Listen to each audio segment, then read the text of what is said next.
Ladies and gentlemen, boys and girls, we are live. Today we're talking about how you can actually grow a business incorrectly. And this is a post I actually made on YouTube not too long ago. And it was in relation to the fact that during times when everything is going well and everything is going up in value and everything economically is going fantastic, you can get a lot of people that are just, their boats are floating and everything is fine until they realize when the tide goes out, you realize that people don't wear any pants. They don't have anything on. They're completely naked. Because what we're seeing right now in the economy and the recession that is basically, as of last week, a technical recession, what we are seeing right now is the exposing of a lot of bad advice in the entrepreneurial community over the past, what has it been, 15 years since we last saw a real recession. And so I just encourage everyone out there to look at a few things. Number one, boring businesses that produce cash flow don't grow doubling and tripling every single year. Things that go up very fast tend to not go down very fast. And in the service-based business, which is 98% of my audience, whether you're in plumbing, electrical, lawn care, and landscaping, whatever it might be, our business is not sexy. It is not going to triple and quadruple year after year after year. You're not going to have a valuation that is 100 times earnings, let alone 100 times revenue. And furthermore, going into deep debt works fantastic when interest rates are low, when we are having a massive bubble in terms of equipment and trucks going up in value instead of down in value like they have for the past 100 years. But yet we get so wrapped up into 12, 6, 3-month stints and somehow think the rest of our career is going to act that way. Let me be very clear. Inflation will not continue at 9% forever. Unemployment will not remain under 3, 4% forever. Interest rates, as we've seen over the past few months, will not stay at 0% forever. Trucks and equipment will not go up in value forever. All of these things are cyclical and have an end to them. And so when you hear someone trying to build a business based upon these fundamentally inconsistencies in their economy, there's going to be a day of reckoning. The same way that we've seen NFTs, OpenSea, this big NFT platform, massive layoffs right now. They saw it's something like 80% decline in revenues and transactions in NFT land, okay? Stocks down 80, 90%, crashing like Voyager Digital by 99.9%. This is happening because people built their wealth and people built their revenues and their confidence was in something that was fundamentally not going to last forever. And because of 2 years of, whether it be stimulus, economic easing, whether it be people getting free money, whatever it is, we're going to somehow build our whole business and our entire family's future and our investment strategy and our entire way that we spend money inside our company and the way we hire, the way we market, the way we grow versus not growing. We're going to build all of our business based upon a very short window of time when the economy was booming. Everyone somehow forgets about 2007, 2008, and the hard times that we went through then and build it based upon debt. Like, let's just ramp up the debt. Like, look at consumer debt over the past 2 years. Once everyone adapted 12 months of free money, I don't have to pay rent, I don't have to pay my mortgage, I don't have to pay my any of my loans, I don't have to pay for my my student debt, none of this. And so what did we do? We adjusted our lifestyle. People started spending more money, i.e. we have inflation now because people started buying everything. Well, at the same time that the supply was messed up, supply chain was messed up, that creates inflation. And so what's happened now as all of that free money has dried up is, guess what? People adapted to a very nice standard of living. Oh, they were so used to buying things and racking up their credit card. And guess what? Now the free money's not there. So what are they going to do? They're just going to rack up more debt. And you're seeing this now consistently with people going in more consumer debt. You saw in 2020 when the pandemic hit, literally in a couple months, the amount of cash people were holding just jumped up. Not only because of the free money, but because people started realizing, oh, we could actually go into an economic contraction. And what that quick injection of the Fed jumping in and fixing our problems did is it lulled us all to sleep by thinking that we were never going to have a downturn or a recession because the Fed will just step in for a second or for a moment. And it looks like, once again, the Fed is going to do something very similar when it comes to easing off of raising up interest rates. And so we very might well be kicking the can down the field yet again, but there will come a day of reckoning. And that's already started for many people that got into all sorts of debt and got into variable interest rates and had a whole bunch of lines of credit and fancy trucks and equipment. And I've been talking about this for years.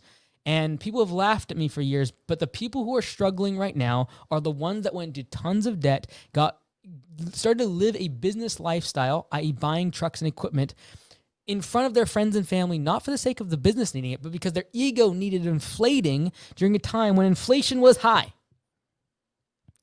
And so for everyone that's been buying trucks for the past 12 months and you've been buying them new and you've been buying them on debt, be prepared for that asset to go down 50 to 70% in value over the next couple of years, because you're buying an asset in an asset bubble when everything was inflated massively. And you're also going to like normal economic times when a depreciating asset goes down in value. And so those two things converging we're going to see mass amounts of people going out of business this year. I am literally building a business right now, building an online company to sell and buy lawn care businesses, because this winter is going to be an absolute bloodbath of people going out of business. Why? Most of those people will be the ones that went into debt, that lived a lifestyle that was far beyond their means, and started to apply that to their own business, or started buying trucks for their ego, for their pride, because they wanted to look good in front of the other competition. They wanted their customers to think that they were a big shot because they got a brand new F-350 that was $80,000 when 2 years ago it was $40,000. And guess what? In 2 years, it's going to be $25,000, and they're going to owe $65,000 on an interest rate that is now going up. These are the problems that are facing small business owners. This is why I believe many will go out of business. That's why I want to have the show today. Feel free to call in. The number is 361-733-3332. You all know the drill. No one calls it first, and at the end, I have to shut down the lines, and all the lines get filled up. So if you have a question, call in today. But there's absolutely a wrong way to build your business. And if you're looking online, whether it be me or any other influencer, you must remember that most influencers, especially if they have above 20,000 subscribers, are going to have a form of monetization. And it's not in the AdSense on Google. The AdSense on Google that I make from these YouTube videos doesn't even pay for one of the staff that is full-time working on this channel. Not even one of them. And there's three full-timers. It doesn't even pay for half of one. What they make their money on is masterminds, courses, and ancillary products. And this is not to say that those things are bad, because I sell all of those things to pay for the media. But just keep in mind that those things are very high margin. When I sell a course, if someone goes to buy a course from landscapebusinesscourse.com right now, they spend $599. It does not cost me a single penny to produce one more course. Now, it does cost me a lot to produce the course, have the back end, the website, all that stuff costs money. That's a one-time investment. It takes a lot of my time, takes a lot of time in the media. They do a lot of the back end infrastructure and building the site and all the back end memberships and all that good stuff. But it doesn't cost me a single penny more. And it's not like mowing a lawn where if you go get a new customer, 30%, 40% of your revenue is immediately going out to labor. Then you got gas, then you got trucks and equipment. You're very happy to get 20, 30% margin on that. When it comes to online sales, there is no incremental variable expense. There's a fixed expense of production, of a website, of creating something, but there is no variable cost. So there's high margins. And the reason I say that, because if someone's getting a sponsorship, if they are selling a course, if they are selling something like lawncaremedia.com, there's very good margin in those. And that money, unless they're doing what, like most people should not do what I do, which is I just take all the money, I plow it back into hiring more people and plowing it back into the content. I don't make a single penny, and literally every single month we're like right around zero. Because if I make more money, I hire another person. If I make more money, I improve the content. I get another camera like this one that costs $3,000 to make sure that the content is better and that I don't have a lag on this audio when I do a live stream, and investing on all this garbage. So if you're not going to do that, though, that money can go right into your pocket and subsidize a failing business. So when you see someone that is having a couple employees, or even if they're larger, they can absolutely give away equipment. They can write that equipment off as a business expense and they can do a Section 179, hardly use the equipment, but then guess what? They're going to give the equipment away so that way that next year, there is no use of having that piece of equipment if you've already Section 179'd it. If you've already taken that massive deduction against the very profitable online services that you are providing, there's no reason why not to give the piece of equipment away so you can go get debt on another piece of equipment and take the full value of that equipment in 1 year on the Section 179. So you just got to remember that most people in influencer land, when it comes to business owners, don't make their money in their business. They make their money online. And I was interviewing an influencer not too long ago, the biggest, probably one of the largest in the lawn care and landscaping community. And you watched the very first line they said they were failing in their lawn care business. And one of their friends told them that they should go and start selling how to run a lawn care business. Very, very, very, very bad.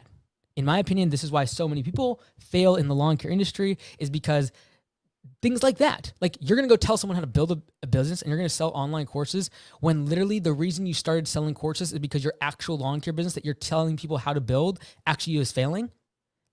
That is not a good strategy.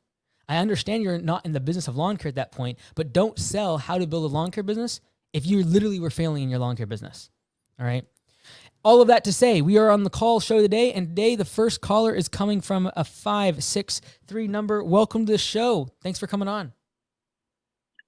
Hey, Mike. Hey, thanks for having me. Just got a quick question for you about systems and procedures. Go for it. Yeah, so I'm trying to implement this, and I'm really struggling. It's difficult to train people, especially for the amount of people I go through. I'm still a smaller operation, but what my plan is to put together some kind of training videos that I can have on the website or just have through, through some type of system, train people and make it more of a systematic approach than me just running around, all day trying to, catch people in the mistakes they make. Do you think that's the best option? And then do you know of any sites online that offer landscape training videos that I could just basically tap into instead of having to do the whole thing from scratch? Yeah, totally. So we've tested a whole bunch of stuff in terms of training in new hires. And I actually used to have videos exactly like you're talking about on landscapebusinesscourse.com. Here's the thing. We've tested it several different ways. And when we did the video thing, because we had it all down, there was probably about 6 hours worth of video. It was all broken up into little sections about edging, blowing, how to do 2-cycle engine oil, how to diagnose issues with the mower when you're out in the field, all these little things. We had it all down. We had it perfect. We had the system in place. But a system is only worth as much as it's being used. And the guys out in the field hated watching the videos, especially if their first day, it was like, okay, you're going to sit down, you're going to watch videos for even 30 minutes. Within 10 minutes of them sitting down, you could see the regret on their face. Like, they hated it. And so what we found to work the best, not videos, because we had it all down and we literally scrapped the whole thing after about a year and a half, like two full seasons of guys coming. We scrapped it. It was horrible.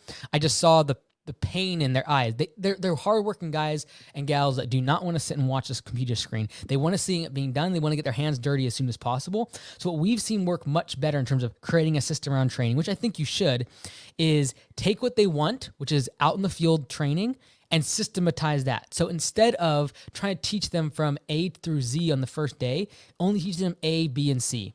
Then day 2, teach them, B, A, B, C, D, E, and F, whatever it is. And so what that might look like is, if you're in the lawn care and landscaping industry, is like the first day might be only the blower and the weed whacker. And that's all they touch. And until they get signed off on that, that's all they will do. They will not drive the truck. They will not enter in customer notes. They will not touch invoicing. They will not back up the trailer. They'll do nothing but those things until they get signed off on by a trainer. So that's how we do it. We basically have all the different skills that they need, and they're paired up with a trainer that's going to walk them through those things. And the goal is that they'll get past the first skills. They're not hopping on a zero turn the first day. The only way that would ever happen is if they have tons of experience and they're able to adapt very quickly to our systems, hop in, and they're good to go. But very rarely does it happen. And our approach is much more, how to create a system around in person and out in the field training. The video thing was an absolute flop for us. And I've never seen it work super well. If you actually want to do video training, there's a couple. Are you in lawn care and landscaping? Yes, Yep. Landscaping, lawn Yes, care. so Greenius is a pretty good training program, online software videos.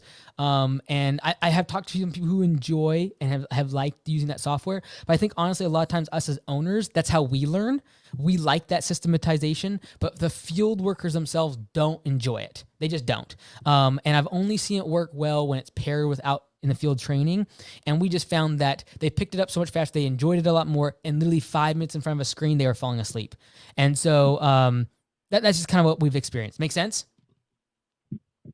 Yeah, no, that makes a lot of sense. The more so just creating the systems around the person doing the training rather than focusing so much on making a video about just getting the employees to know the groundwork. Exactly. You got it, brother. Got it. Thanks a lot, Mike. Really appreciate that. Take care, brother. Have a good one. All right. So feel free to give us a call, 361-733-3332, and we'll have you on the show. Before I go to the next caller, let's go ahead and say hello. I always forget about the comments. You're welcome. For mowing and maintenance crews, how much annually? Annual gross income per employee. Typically, annual gross income per employee, I see ranging based upon the service, anywhere from 80 to 120,000 is a very good range, I would say, per year for maintenance. And if you're talking about projects, irrigation, spraying, anywhere from 110 to 180,000. It really just depends on what services you're offering. Because if you're looking at gross revenue, it's going to be inflated if you have things like chemicals, plants, material costs, delivery expenses, dumping fees, all the rest of it. So cool. All right, well, feel free to call. There's no one in the call queue. This always happens. And then I'm going to have to turn the call queue off, and it'll be full of people. So give us a call, 361-733-3332. And if you're wondering, okay, well, you talked about debt. What should we be doing instead of acquiring debt and buying a bunch of trucks and equipment? Just keep in mind the cost of all of your debt is going up at the same time that those assets that you purchased are going down in value. This is what happened in 2007, 2008, 2009 when we had the housing collapse. Is at the exact same time that all of the costs, all the values of real estate was diving down, was the exact same moment that everyone had just purchased houses at 0% interest 0% down. They didn't have a job. They didn't have any sort of credit, and they're now stuck with this massive mortgage. And so the same way that we saw what happened in the housing market, I truly believe is going to happen in equipment, trucks, and businesses, because people completely over leveraged, and there's always downside to having that. Anything out of equilibrium will eventually come back to bite you. Next caller is 708. Welcome to the show. Thanks for coming on. Hey, Mike, how's it going? Good. How you doing, brother? Hey, I got a question. So I'm a solo operator, and I was just driving around, running across a sign that was actually handwritten, nicely done on a white poster board for core aerations for $15 for per 1,000 square feet. I mean, and I went through, did the math in my area at 5,000 square feet. That would be about $75 a lawn. That's your average. I charge like $165 from that. If that guy checks out with insurance, should I consider subcontracting him? Because I do quite a bit in core aeration. The specific person, that's a good question. So first off, how many core aeration customers do you think you have? I will usually do about 60 in a season. Okay, and so does that usually take you like 3 days in the spring and 3 days in the fall? No, that's usually throughout the entire season. As they come in, it's usually about 3 per week. But this week I've actually booked up more mowing for the season than I had in the past. So I don't know if that's going to be quite doable. Do you do them one time or twice a year? One time. Okay, so we're looking at somewhere in the neighborhood of about $7,000 to $8,000 in annual revenue, and you're thinking about trying to sub it out to this person because they would cost you about $3,000. Let's just round it, $3,000 to $4,000. So the question is, this is what people think about when it comes to subbing: is it worth $2,000 or $3,000 in a year in profit to you to manage this person throughout the year? That's the question to be had, right? Because theoretically, if you know that they are insured, everything checks out, they do a great job, subbing them is a great idea. But I think that this is the question I would have. Do you want to risk them taking your customers and just having to still manage them and coordinate your mowing schedule around them core rating and all the rest of it for just $2,000 or $3,000 a year in profit? That's the question you might want to think about too, because you aren't at a scale where we're talking about $50,000 a year in revenue and $25,000 in profit if you sub this out. This is relatively small potatoes in the grand scheme of what you're trying to build. And so my question is, if you took that $2,000 or $3,000 in profit, and instead of spending it managing this other person, if you just spent that time doing your own thing, would it lead to getting more of the customers? What are you leaning based upon that? What are you thinking? So what I'm thinking is that it's probably better for me not to manage that person. I know if push comes to shove, that if I need them to pick up maybe one or two, maybe that might be a possibility, I guess, to sub them out.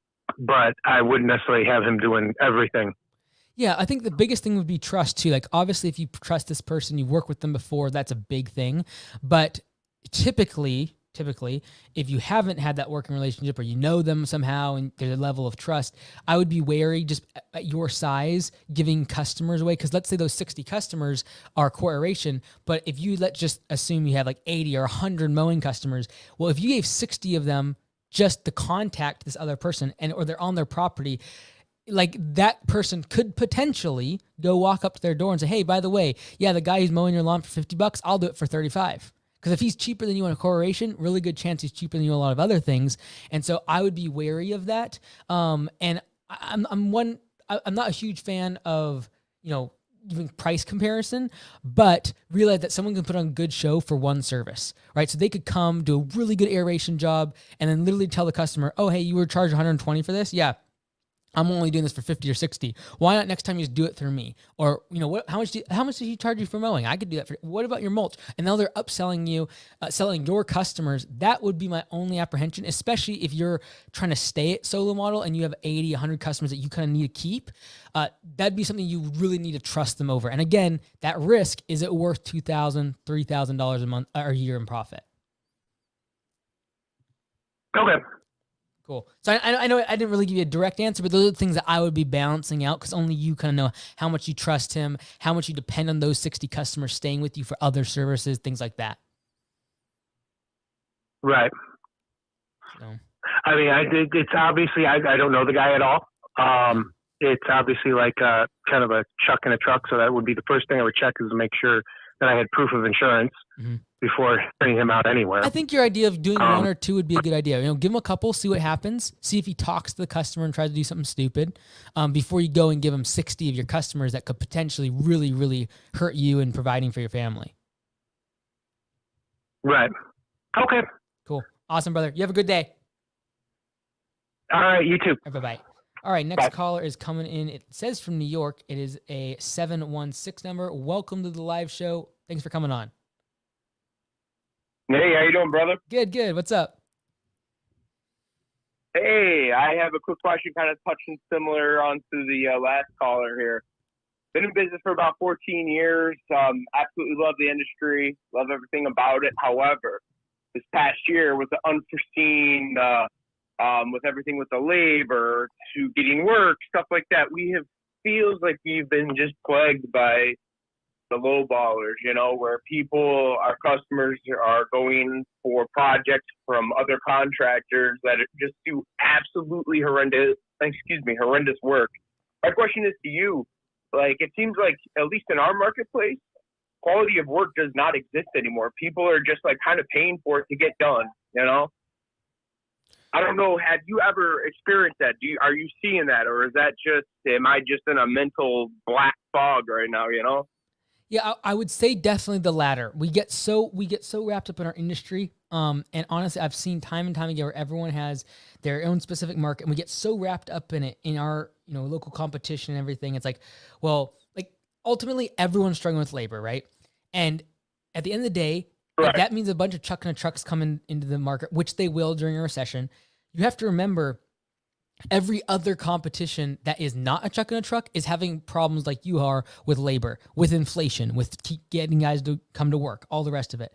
And so what that's going to do is if they compress, if they start laying people off or just downsizing to just themselves and they lay off 4 or 5 guys, there's gonna be a lot of work to be had, and truck and trucks are gonna come up everywhere. But there is absolutely a market that wants and does not want a truck and a truck and is willing to pay for a premium service that has employees, has an office staff, answers their phone, has a great website, takes credit cards on file, is bonded and licensed, and all the rest of it. And so the biggest goal you have to think about is, how do I, in my marketing and my branding, have a perceived value to the customer that is so far beyond the truck and truck, there's no more comparison. Comparison. Like, it is obvious to the consumer that the truck and a truck is going to be cheaper, and they know that. And you're very confident in saying that. And you will literally blast it if you need to on your website. And like we do in our automated sequence for follow-up to our estimates, we literally tell them, here's the costs, we're not the cheapest, and here's why. Because we're confident in the brand, and we're confident there's going to be people that are willing to pay for that, because they also, most savvy consumers and people that have money and businesses and investors and the people who you actually want as customers for the long run, especially through a recession, and they're not going to be wheeling and dealing and going for the next cheapest truck in a truck, because there's always going to be someone cheaper. That ideal customer knows that if they go for the cheapest person, there's a really good chance that person's not sticking around very long. And so they want, like, I personally am very happy to pay 15, 20, 30% more if I know my contractor is going to be around for the next 5 or 10 years versus I can't ever get a hold of him next season and all the rest of it. So I'd really be focusing on branding and your messaging and your marketing and your website to make sure to the customer there is no comparison. And when it comes to price, like, well, of course they're way more. They're licensed, they're insured, they're bonded, they come with uniforms, there's multiple employees. When I call, they pick up the phone. Like, there's no comparison of product. And that might mean you're going to get a 30%, 40% close ratio instead of 90% by cutting your prices. But you want those customers, because those customers not only are going to say yes to a higher price, but they're going to stick with you through a recession instead of just going to the next guy that's going to offer them a cheaper service. Here's one more question that kind of circles into that, right? So, like, obviously you can tell we're very focused on customer relationships. It's absolutely the most important aspect. Doing what you say you're going to do, right? Building the brand, right? So in a marketplace where, like, labor can be a question mark, your books are already pretty much to their capacity. How do you position yourself in the marketplace with your advertising if you don't have any availability to really be sold, right? But still want to keep your, you still want to keep your brand kind of like have brand awareness, so to speak. You know what I mean? Mm-hmm. Yeah. Here's the deal. You want to make your price so high that people literally cannot compare services. For example, this is a battery charger. If I told you that this battery charger is almost $800, immediately you would think, well, there must be something crazy awesome about this charger. And that's just a bridge between price and value that we always draw as consumers. Go ahead. Don't turn it off.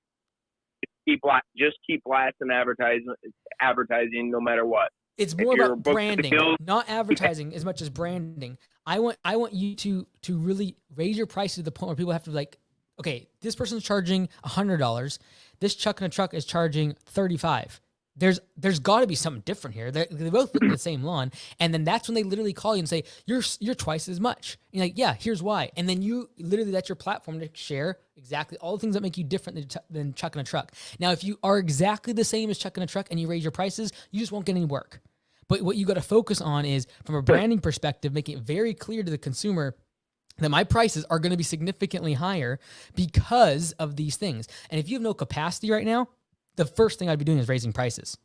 I would literally go to all your customers, and everyone always thinks that you're going to lose a bunch of customers. You would literally raise your price. No one would leave.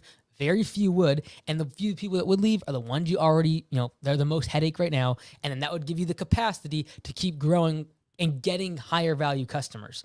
But it comes down to branding and really just making sure that you are so different in terms of price and value that they can't compare you apples to apples. It's like, obviously something is different. And then when they dig into it, it's obvious what the differences are. Awesome. I needed to hear that, my friend. Yeah, you're right. You kind of get in, you have you kind of go through all those different emotions, I think. You go through the highs, the lows, and you just gotta have a moment where you like start questioning your own self, even though you've been doing it for so long and have found success with it. You kind of stray off the path from time to time. So I appreciate it. It's kind of nice to hear that, man. You got it, brother. Take care. Have a great day. All right, our next caller is from Aldergrove. It says so, and it is a 604 number, and so very close by, literally a stone's throw from where I'm at. Welcome to the show, 604. Welcome from Canada. Yeah, hi, Mike. It's name is Fred, just across the border from you. Cool. Thanks for taking my call. My pleasure. What's up, brother? Hey, I'm just at that critical point you've talked a lot about. I'm doing about $500,000. I actually wrote my question out in the chat there too. Doing $500,000 in revenue, but having a hard time finding reliable employees. There's another factor. There's a labor shortage, but there's a lot of people moving away from our area just because of the cost of housing in our part of Canada. Mm-hmm. So really having a hard time finding people. So I'm kind of in this point where if I keep hiring, I think I'm going to hire against the culture I want to create. But obviously you can keep growing the revenue, or if I just stay where I'm at for a while and kind of stack cash and make sure I'm protecting the culture that I'm trying to build in my company. Based upon the way you said that, it seems like culture is important to you. So it might mean taking a year, slowing down growth, raising your prices. You might not grow to, 800,000 next year. You might do 550, but you'll be really profitable. You'll stack that cash aside, and then you'll probably go get like a manager type to grow to $1 million with you. And really that person would take a lot of the operational side of the business off your plate, so you can focus on hiring and training, because that's what happens at your size. The reason that 500,000 it's hard to get past sometimes is because you need to really start focusing on hiring and training people, but you're not at the size yet where you can afford to be out of the field all day long. You're not there yet. Like for us at Augusta at 500,000, I expect my GM to still be out in the field working 3 to 4 days a week. Because I cannot afford to have 30% of revenue, 25% of revenue going out the door to non-revenue producing employees. And so that's the debacle you're in right now. You're not at 800,000 where typically it's like makes a lot of sense to have a full-time GM, or that is potentially you working on the business all day long. But yet at 500,000, you have 4, 5, 6 employees. Like you almost need to just to keep them all afloat and trained up and on the right road. And so it's a weird spot to be in. I would, if I was you, because it sounds like culture is so important, I would just slow growth down by raising your price and not like, what'd you do last year in revenue? 300,000. Yeah. So this is a year or two. Right. Yeah. So you've had like 70% growth in the past year, right? So maybe next year you do less than 600,000, but you're going to raise your prices, increase your margins, pocket that money, and then realize that you're probably done the year after grow really quickly by really focusing on investing that money into hiring and marketing. And you're probably going to need someone to take a lot of the operational side off of your plate, whether it be someone in the office or be someone actually managing the crews throughout the day. So you can focus on hiring, training them up. If someone's not doing very well on a project, you go help them. If they are brand new, you're with them for the first week. That's probably the type of role you're going to look for. At least the clerical side, like office side, you'll need that off of your plate. But I would definitely, if culture is important to you, because otherwise, if you're still going to keep growing, you're just going to keep burning through people. Like, in one side of the equation too is you got to build the business in a way that can be profitable while still having a high churn. That is the key, I believe, in the next 12 to 24 months. On the flip side, if you really do want to keep people a little bit longer and have a great culture, you're probably going to want to slow down growth, pocket some of that money, and then have the cash to deploy with a stronger team in a year or 2 years down the road. Yeah, awesome. I really appreciate that. That's the raising the prices, I think, is the key. That's a helpful piece of advice. Absolutely. Thanks, Mike. You got it, brother. Take care. Awesome. Well, thank you all for coming on the show today. I really appreciate it this Sunday. And, as of last week, like I stated, we are in a technical recession, regardless of what any news outlet wants to tell you. A technical recession that we've seen for decades. We've always told, and we've always been told, we've always defined a technical recession as 2 quarters of negative GDP growth. Last quarter was, I believe, it was 1.8%. The most recent quarter was 0.9% negative. Therefore, we are in a technical recession. I don't care if people want to explain away why the recession is. Just because you can explain why there was 2 quarters of negative GDP growth does not mean that there's not a recession. We have a technical recession. It's like literally saying, I was in a car accident. Oh, no, I wasn't in a car accident. I only smashed the back half of the car. Well, isn't that an accident? No. I didn't total the car.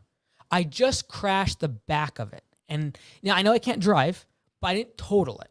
So therefore, I was not in an accident. No, it's still an accident, even if it was a fender bender. And just because we had small 2 quarters of negative GDP growth, we are in a recession. Do not let anyone tell you otherwise. And I was talking with the franchisees, something that's very, very interesting, though. If you look over the past, I think it's like 40, 50 years I was looking at, every single time we had a technical recession being issued, we were actually past the worst of the recession. So every single time that I shouldn't say every single time, most of the time, there was one time I've seen at least where that was not the case. But most of the time, when we are in a technical recession after two quarters of negative GDP growth, is actually when we're already out of the trough and on our recovery. And so I do not expect, I've said this very consistently for the past 12 months, I did not expect this recession to be very long. And there's a very good chance, especially if we see some sort of resolution inside of Russia and the Ukraine war, as well as if China can figure out their debt crisis.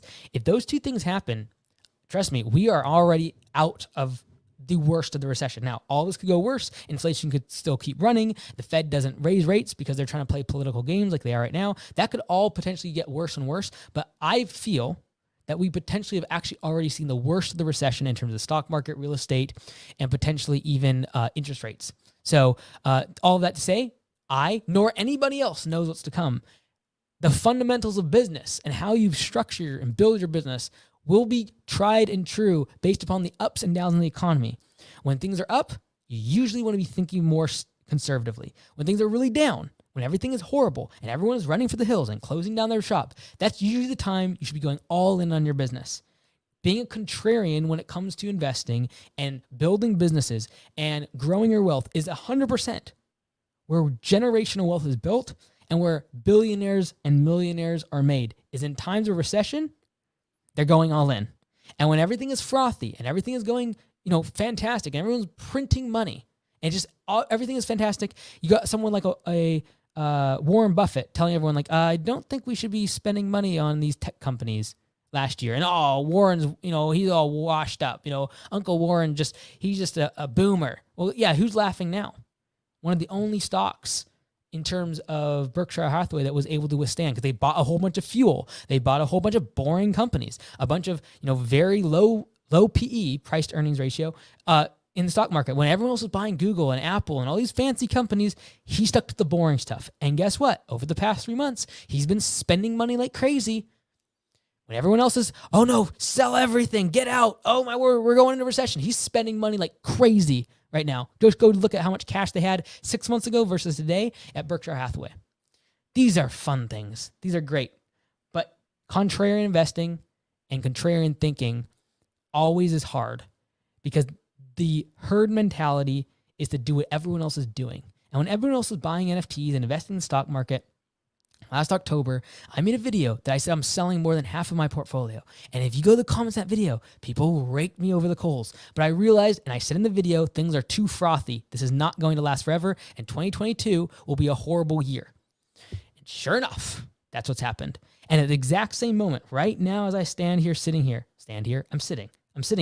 As I sit here, when over the past month, people have been crying about inflation, going to the moon, that the dollar is going to collapse, that our democracy is going to go crazy, the world is coming to an end. People have been saying that for hundreds of years, and one day it'll probably happen. But for now, I'm not going to hinge my entire life on America no longer having democracy. I'm not going to hinge my entire life and my investing thesis on, the dollar collapsing and it's going to crypto or anything like that.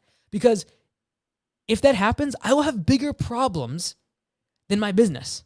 I'll be worried about my food. If we have a nuclear war, I am not going to be worried about my business or Augusta Lawn Care. I'm going to be worried about how do I not die today? And so to be running your business and investing your money and living under the fear or the guise of those things happening and those being a big deal. I'm not going to invest now because things could get worse. That is the exact time you should be investing when people are running for the hills. When right now in the stock market, we have mass amounts of people putting puts. They think the market's going to go down. So they basically buy options and they think that the market's going to, they short the market, right? They think it's going to keep going down. Everything's going to go horrible. Okay, well then go fast, rewind 12 months ago when people were so optimistic and everything was going to go up. That's the exact time you should have done the exact opposite and sold everything. So I encourage you in your small business. It's hard. It's difficult. It's hard to find employees. Inflation is crazy. Fuel is insane. The person you just called in from Aldergrove, Canada is literally probably paying $8 to $10 per gallon of fuel right now. I understand it's difficult, but this is the time you go all in. You take all your emotional resources, everything you've saved up, both from a financial perspective, emotional perspective, motivation perspective, and you just shove it all to the center. That is when you get the greatest gains. Not when everyone wants to become an entrepreneur like they was 12, 24 months ago, because we're all at home and we're all becoming, NFT and stock market analysts all of a sudden. That's why I stopped making stock market videos, because I was tired of everybody doing it. And I'm like, this is the wrong culture to be perpetrating to young entrepreneurs, that investing in the stock market, you can make a bunch of money. And I'm almost ashamed of the videos I made a couple years ago. I only made a couple about stock market and stuff that I was doing and which trades I was doing. I'm almost ashamed of it because it perpetuates this idea that you make money quickly, and it's not true. And you need, if you're going to get into any sort of investing, business, or any sort of you seeking return on capital, investments of time, whatever it might be, you have to do the opposite of what everyone else is doing. And right now, it is not popular to be a business owner because it's very, very hard. And like I said, there will be record numbers of small business owners go out of business this winter. And I'm putting my money where my mouth is, like I was last year, by literally building a service for our community. I'm not charging anything, at least at first, to sell and buy businesses, because it's going to be record numbers of people give up this winter. And at the time when everyone else is giving up, the person that shoves everything in, all their emotional, all of their financial resources, and they go pot in, committed to their business, they will be the ones that build the careers, build the businesses of the future. Thanks for joining. Happy Sunday. Check out MikeAndes.com, lawncarewebdesign.com, landscapebusinesscourse.com, MBAforentrepreneurs.com, lawncaremedia.com. The links are all in the description. I appreciate all your support, and we'll see you tomorrow.